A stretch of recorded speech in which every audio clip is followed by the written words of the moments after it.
Russia's new strike unmanned boats. Is Ukraine ready for such attacks? An SBU attack for Putin. Explosions have halted one of Russia's major gas pipelines. A war between Russia and NATO is inevitable. Budanov explained how Putin is preparing for this. The conflict between Trump and Medvedev has escalated into real nuclear threats. The US could start a nuclear war. This and more. Hello everyone, my name is Karina Clichon, and right now, the main news. But first, please like this video and subscribe to our channel so we don't lose touch with you on YouTube. The front is still ablaze. The battle is ongoing. Pokrovsk railway station. Pokrovsk railway station is closed. The same could happen in Berdichev if everyone forgets that there is a war going on. People in Pokrovsk also thought it wouldn't close. But no, they closed it. And they will close any city in Ukraine if we don't fight for our existence. Yes, this is Pokrovsk. It is in this direction that the occupiers are not slowing down trying to storm our positions. The fighting still hasn't stopped. In the past 24 hours, Ukrainian defenders have repelled 66 attacks. Overall, things are hottest in the Donetsk region. According to the military, at the so-called Mukhna in the southern Donetsk direction, the enemy is trying to straighten the front line. The situation is escalating in the Iskra area. The enemy is trying to straighten the front and get closer to logistical solutions. The assaults here are localized, mainly along the tree lines, and sometimes sabotage and reconnaissance groups infiltrate. The Russians are also actively shelling the Dnipropetrovsk region, combing it for further attacks. South of Zeleny High, towards Ivanivka, in the Dnipropetrovsk region, active UAV reconnaissance is being observed and enemy artillery is operating, probing our logistics routes leading to the settlement. There are no direct attacks yet, but the direction is clearly being studied as a potential axis for an offensive encirclement, if the enemy manages to advance from the south. The Kramatorsk direction is also still under assault. 2 assaults were repelled over the past day. The Russians are also not giving up attempts to capture Sumy, Kharkiv, Kherson and Zaporizhzhia. Overall, the situation at the front remains consistently difficult, and we can see this on the map. Moreover, a renewed offensive on Kyiv is not something impossible. As stated by the commander of the Belarusian Special Operations Forces, Denisenko, Belarus has begun forming a new brigade of Army Special Operations Forces, which will be based in the Gomel region bordering Ukraine. Let me remind you, new military exercises between Russia and Belarus are set to begin as early as September. In terms of scale and scenario, they resemble the maneuvers of the winter of 2022, which preceded the invasion of Ukraine. But the Russians will not be left without a response. Smoke, fire, a burning airfield and a damaged factory. Today, Ukrainian drones struck back at the Russian dictatorship. Holy sh... The airfield, damn it!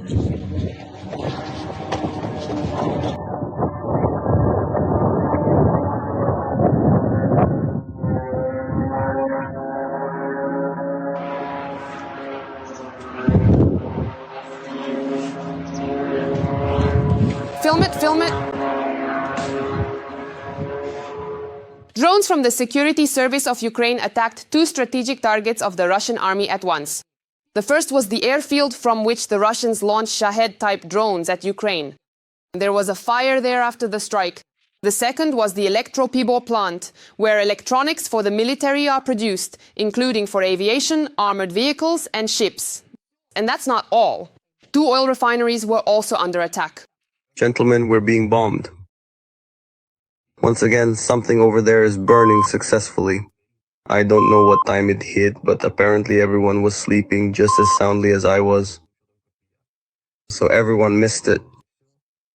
And that's basically the situation at the moment. Moreover, in the Volgograd region, after the explosions, the Central Asia Center main gas pipeline was shut down. It transports gas from Turkmenistan through Uzbekistan and Kazakhstan to Russia.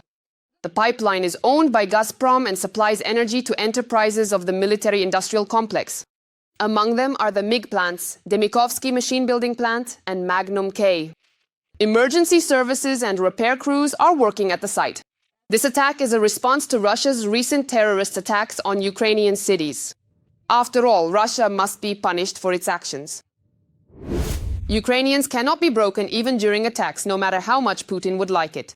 And how strong and fearless our people are can be seen in one video. Odessa. A civilian crop duster is actively chasing a martyr.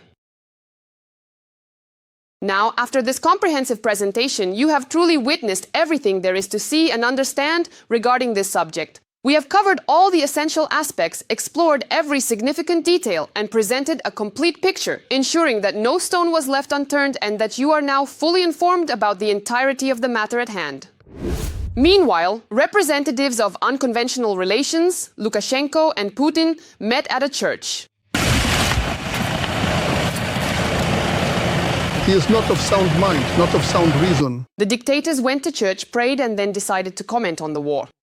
Putin, of course, started saying that Russia's conditions for ending the war, which were set back in 2024, remain unchanged.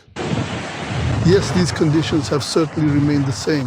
At this point, they're not even conditions anymore, but objectives. I have formulated Russia's objectives up to this point, up until that moment. And these objectives are to fully seize the regions where the Frontline runs, even if only partially, and to have them recognized as Russian, just like Crimea.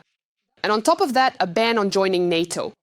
But as Lukashenko says, negotiations are necessary, stating that Zelensky is inviting Putin to talks the wrong way. All right, so whatever was discussed, even if it's on the moon, anywhere at all, we need to sit down at the negotiating table and talk, not just throw stones at each other. I want to meet with Putin. Why are you shouting about it? Prepare the proper groundwork, a statement, and so on. Let me remind you, it was Putin who was afraid to come meet Zelensky in Istanbul. Or maybe he just didn't want to, because peace doesn't interest him. Everything is going according to his plan. Of course, that's why Everything is going according to plan. don't worry about security. How do you assess the current situation in the special military operation and the overall dynamics? In addition to Belarus preparing a new Special Operations Forces unit near our border, as I've already mentioned, Putin has also brought his Oreshnik to Belarusian territory, which is already in serial production. It has been delivered to the troops. Now the production line is up and running. That's the first thing. Second, our specialists, both Belarusian military experts and Russian ones, have chosen a site for future positions. Right now, work is underway to prepare these positions. So, most likely we'll have this issue resolved by the end of the year. Putin, who doesn't use a phone or the internet, started claiming that the Ukrainian leadership doesn't really know what's happening on the front lines. With this, he wants to counter Zelensky's statement that Chasiv Yar hasn't been fully captured. According to him, the Russians have supposedly been there for a long time already. Although it is highly probable that there are ongoing attempts at counterattacks, such definitive statements claiming that our disseminated information is entirely incorrect clearly indicate that the highest political leadership of Ukraine is not very well or accurately informed about the current and unfolding events on the ground. But that's their problem. And as Lukashenko added, the Russians will capture and bite off everything anyway. The old man went off on a tangent, and Putin decided to correct him a bit. There will be nothing left of the structures. The Russians will slowly bite off, capture all of it, and then go further and win it back. Take it back. Well, take it back, yes. Even Lukashenko is laughing at this. And Putin has also encroached on European security as a whole. On new grounds that would satisfy both Russia and Ukraine, ensuring the security of both countries. And perhaps those Ukrainian negotiators are right, who, quite carefully, by the way, nevertheless put forward the idea that maybe we need to talk about European security as a whole. Every voice matters. Join our community, support independent journalism, and help us bring you the truth from Ukraine. Become a member of Ukraine Today. Join us now. Let me remind you, Putin recently said that an offensive against Europe is madness. He said this just as he did before the full-scale invasion of Ukraine, and just as he did before the annexation of Crimea. Lukashenko, of course, supported Putin in this. He says that, in general, they need to unite. And an alliance? Well, there were rumors that the Americans had the same goal, to weaken this center of power. After all, the European Union was not a weak organization.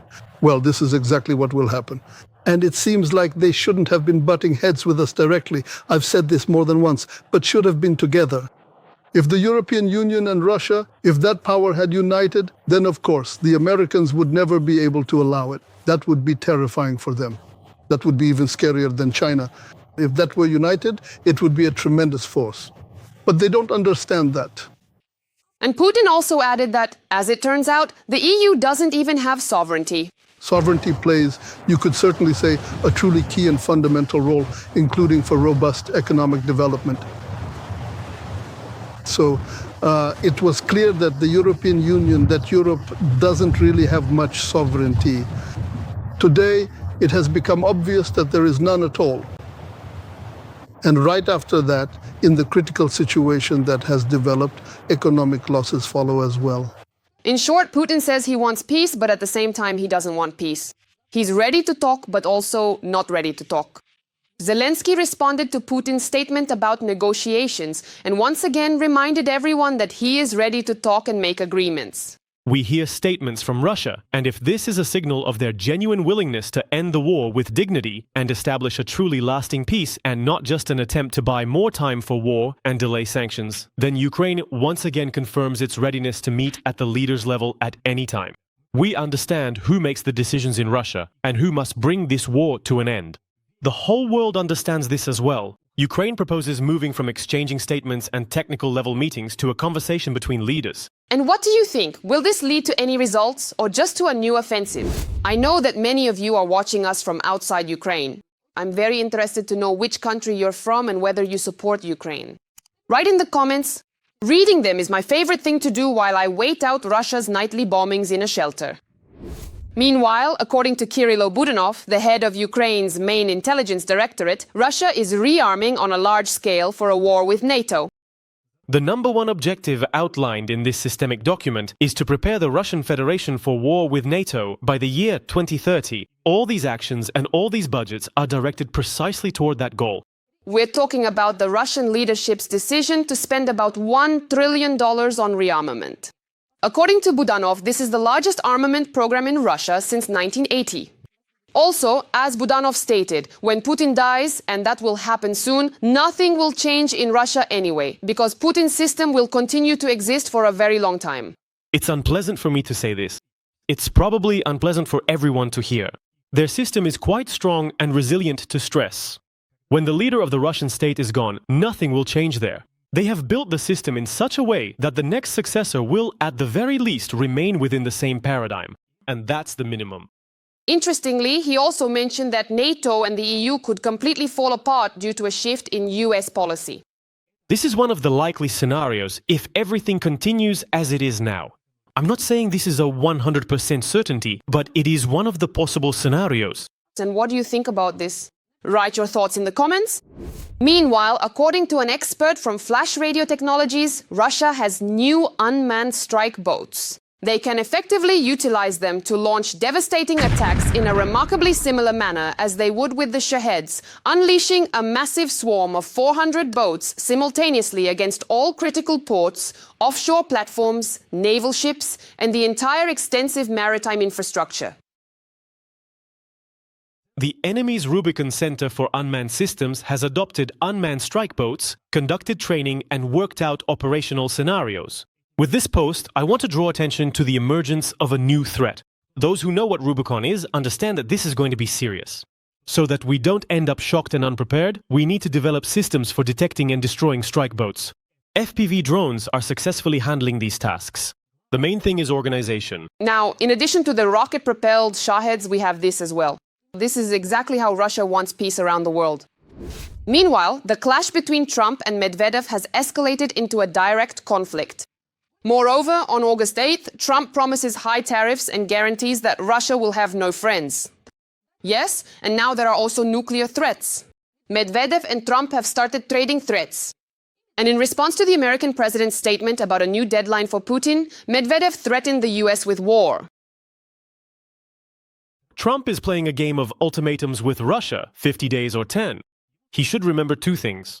First, Russia is not Israel and not even Iran. Second, every new ultimatum is a threat and a step toward war, not between Russia and Ukraine, but with his own country.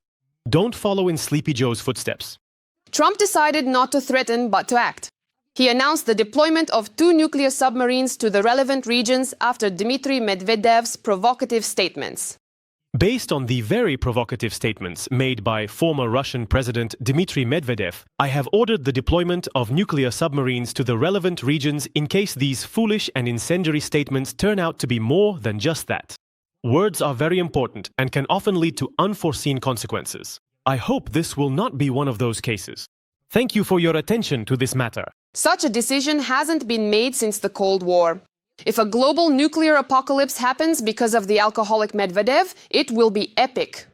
And the head of the office of the president of Ukraine, Andriy Yermak, also decided to poke fun at Medvedev. Peace through strength. And it seems Medvedev didn't believe that vodka would lead to no good. And then Trump added that the US is even ready for nuclear war. When you talk about nuclear weapons, we have to be ready and we are fully prepared. Mr. President, nuclear submarines are being deployed. Yes, well, we are forced to do this. We just have to be careful. At least now we know there is someone who takes Medvedev seriously. And what do you think about this?